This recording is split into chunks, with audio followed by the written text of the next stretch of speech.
Hello my dear friend, welcome to exam Guruji. आज का जो हमारा वीडियो है इसमें हम यूपीएससी जेई के लिए मॉक टेस्ट नंबर 4 डिस्कस करने वाले हैं। तो जो 1 से लेकर 5 मॉक टेस्ट हैं वो आपको हमारी वेबसाइट पर मिल जाएंगे, क्योंकि हमने यूट्यूब चैनल पर सिर्फ 2-3 मॉक टेस्ट ही अपलोड किए हैं।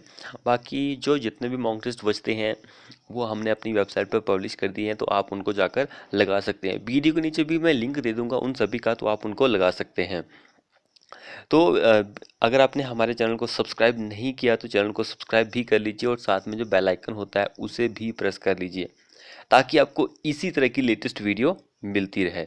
तो चलिए शुरू करते हैं आज की अपनी वीडियो। सो देखिए, फर्स्ट क्वेश्चन क्या बोल रहा है हमारे पास है, Indian standard code for slump test related to. Bharat का जो स्लम्प टेस्ट है, आपको पता है स्लम्प टेस्ट हम किसके लिए करते हैं? वर्केबिलिटी को फाइंड आउट करने के लिए हम स्लम्प टेस्ट करते हैं। कंक्रीट की जो वर्केबिलिटी होती है, तो स्लम्प टेस्ट जो होती है उसको हम डिटरमाइन जो करते हैं एमएम में करते हैं, इनके मिलीमीटर में करते हैं।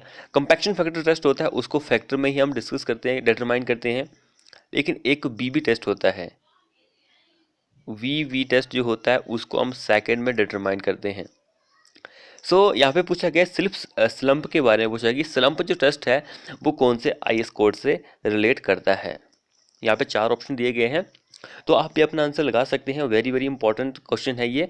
तो इस क्वेश्चन का जो आंसर रहेगा स्लम्प टेस्ट जो है वो ऑप्शन नंबर बी, यानी कि 1199 आईएस कोड से वो रिलेट करता है। इस क्वेश्चन को याद कर लीजिए, क्योंकि आईएस कोड से एग्जाम में क्वेश्चन जो है बहुत ज़्यादा बनते हैं, इसलिए आईएस कोड से क्वेश्चन आपको पता होने चाहिए। जितने भी क्वेश्चन है इजी क्वेश्चन है, ऐसा नहीं कि टफ लेवल के क्वेश्चन है, लेकिन थोड़े बहुत क्वेश्चन जो है टेढ़े मेढ़े हैं। हो सकता है कि एग्जाम से यहाँ से भी क्वेश्चन आ जाए। आपको वैसे आंसर तो पता होना चाहिए, क्योंकि यहाँ पे मैंने सिंपल तरीके से क्वेश्चन बनाया है। हो सकता है कि वहाँ से वो टफ तरीके से क्वेश्चन बना दे, लेकिन आंसर इसका यही रहे। तो क्वेश्चन देखिए हमारे पास सेकंड क्वेश्चन क्या हुआ है, slump test does not give. Slump test नहीं देता है, क्या हमें नहीं देता है एक्यूरेट वैल्यू, एक्यूरेट रिजल्ट, या फिर एक्यूरेट डायमेंशन, या फिर ऑल ऑफ एबव। तो क्या आंसर रहेगा इस क्वेश्चन का? तो स्लम्प टेस्ट जो होता है उसका जो रिजल्ट होता है वो एक्यूरेट नहीं होता है। एक्यूरेट रिजल्ट की नहीं, वैल्यू जो होती है वो एक्यूरेट नहीं रहती है, इसलिए हमारा आंसर ए ऑप्शन हो जाएगा। वैल्यू जो होती है वो एक्यूरेट नहीं होती है, रिजल्ट तो एक्यूरेट होगा, लेकिन वैल्यू जो है वो एक्यूरेट नहीं होती है। अगला क्वेश्चन क्या बोल रहा है, slump test is not suitable for the concrete. Slump test जो है बोल रहा है कि सूटेबल नहीं होता है कंक्रीट के लिए। इन विच जिसमें क्या है, size of aggregate is greater than, यानी कि हम कंक्रीट में कौन से साइज का एग्रीगेट यूज करते हैं, उस केस में हमारा स्लम्प टेस्ट जो होता है वो सूटेबल नहीं होता है। तो फ्रेंड्स, वीडियो को शेयर करो यार, अभी फटाफट से शेयर कर दो, क्योंकि ऐसे ही मॉक टेस्ट आपको मिल रहे हैं और मिलते रहेंगे। तो जितना हो सके वीडियो को अपने दोस्तों के साथ शेयर कीजिए। अगर कंक्रीट में हमारा जो एग्रीगेट है उसका साइज 38 mm से ज़्यादा हो जाता है, 38 mm यानी कि 3.8 सेंटीमीटर से ज़्यादा हो जाता है, उस केस में स्लम्प टेस्ट जो होता है वो सूटेबल नहीं होता है, यानी कि इस केस में हमारा आंसर ए आंसर हो जाएगा। तो यहाँ पर कुछ क्वेश्चन जो है वो स्लम्प टेस्ट से रिलेटेड है। अगला क्वेश्चन देखिए, slump test is suitable for the concrete it manufacture in dash amount. Slump test जो होता है वो सूटेबल होता है कंक्रीट के लिए। It is manufacture in dash amount, less, large, huge, या फिर ऑल ऑफ एबव। अगर हम जो कंक्रीट है उसको लार्ज अमाउंट में मैन्युफैक्चर करते हैं, बनाते हैं, उस केस में हमारा स्लम्प टेस्ट जो होता है वो सूटेबल होता है।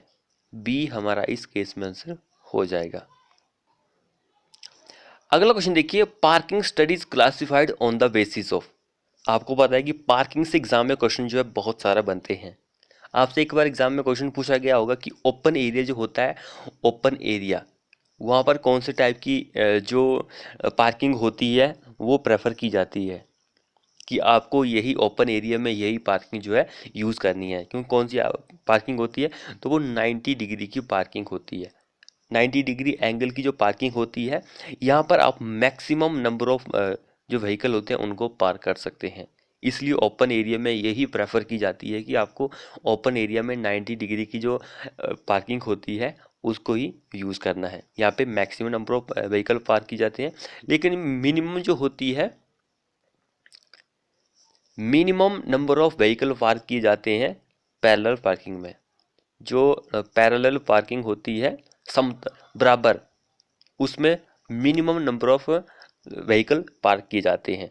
तो पार्किंग जो होती है उसको हम क्लासीफाइड करते ही एंगल में ही है, 90 डिग्री पैरेलल, तो 90 एंगल में ही हम इसको क्लासीफाइड करते हैं। इस क्वेश्चन को याद कर लीजिए, क्योंकि यहाँ पर मैंने आपको बहुत सारे पॉइंट्स जो हैं वो डिस्कस कर दिए हैं। अगला क्वेश्चन देखिए, dead slow is a dash sign. Dead slow जो है कौन से साइन है? रेगुलेटरी साइन, इंफॉर्मेटरी साइन या वार्निंग साइन या फिर व्हीकल साइन है? कौन सा है डेड स्लो? डेड स्लो एक साइन है, वो कौन से टाइप का साइन है? सो आपको पता है कि साइन के ऊपर क्वेश्चन जो है एग्जाम में बहुत सारे बनते हैं, तो इसलिए ये क्वेश्चन आपको पता होने चाहिए। तो मैं आपको सारे इन सभी के बारे में बताता हूँ, एक एक पॉइंट ही बताऊंगा लेकिन एग्जाम में वो इम्पोर्टेंट है। डेड स्लो जो होता है ये एक रेगुलेटरी साइन होता है। तो इस क्वेश्चन का आंसर ए आंसर हो गया। एक इन्फॉर्मेटरी साइन होता है, वो होता है end of speed limit, end of speed limit. तो ये इन्फॉर्मेटरी साइन है। वार्निंग साइन जो होता है वो लेवल क्रॉसिंग होता है, लेवल क्रॉसिंग। तो ये तीनों साइन जो है वेरी वेरी इंपॉर्टेंट है एग्जाम के पॉइंट ऑफ व्यू से। जितना हो सके साइन को याद कर लीजिए, क्योंकि यहाँ से क्वेश्चन जो है बहुत सारे बनते हैं।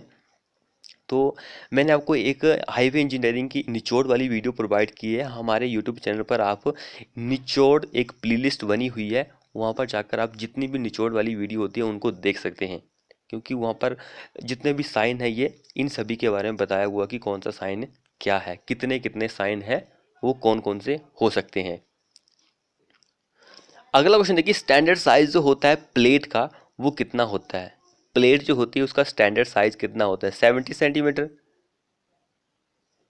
75, 80 या फिर 85? तो वो होता है स्टैंडर्ड साइज जो होता है प्लेट का, 75 सेंटीमीटर होता है। अगला क्वेश्चन क्या बोल रहा है, the width of top portion जो होता है वुल हेडेड रेल का वो क्या था? वुल हेडेड रेल जो होती है उसकी विड्थ पूछ रहा है यहाँ पे, टॉप पोर्शन जो होता है उसका कितना होता है।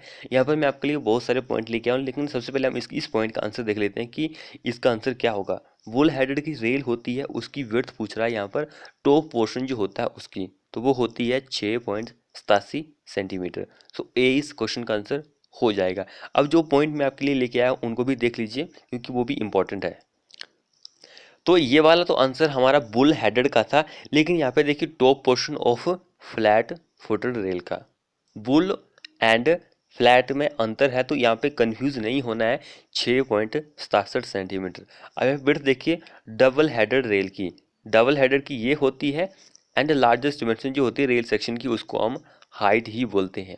लार्जेस्ट डिमेंशन जो होती है रेल सेक्शन की इज हाइट।